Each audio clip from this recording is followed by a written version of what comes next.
Hi! Welcome to our channel. ఈరోజు మనం review చేయబోయే మూవీ 'మోగ్లీ'. సందీప్ రాజ్ డైరెక్షన్‌లో, రోషన్ కనకాల లీడ్‌గా, బండి సరోజ్ కుమార్ విలన్‌గా వచ్చిన మూవీ ఇది. అడవిలో ఒక ఊరు, ఆ ఊర్లో ఒక హీరో, అదే ఊర్లో పోలీస్‌గా ఉండే విలన్. వీళ్ళ మధ్య హీరోయిన్ కోసం జరిగే గొడవలే ఈ మూవీ. నిజంగా అసలు టార్చర్ అంటే ఏంటో చూస్తాం. స్క్రీన్ ప్లే నుండి రైటింగ్ దాకా చెత్త. అండ్ రోషన్ పర్ఫార్మెన్స్ అయితే యూట్యూబ్‌లో క్రింజ్ రీల్స్‌లో చేసే డ్రామా, ఓవర్ యాక్షన్ అంతా కలిపి చేసినట్టుంటుంది. మూవీ మొత్తం అదే రొట్ట క్రింజ్ సీన్స్. ఇంకా మ్యూజిక్ కూడా అంతే.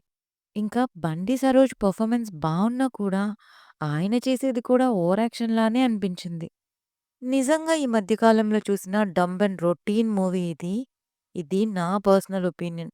ఈ మూవీ చూసిన వాళ్ళెవరన్నా ఉంటే, ఈ మూవీ మీకెలా అనిపించిందో కామెంట్ చేయండి. అడల్ట్ కాంటెంట్, డిస్టర్బింగ్ కాంటెంట్ ఉంది. సో, పిల్లలతో చూడొద్దు. ఈ మూవీ ఈటీవీ విన్‌లో తెలుగులో స్ట్రీమ్ అవుతుంది. రివ్యూ నచ్చితే please like, share and subscribe. Thank you.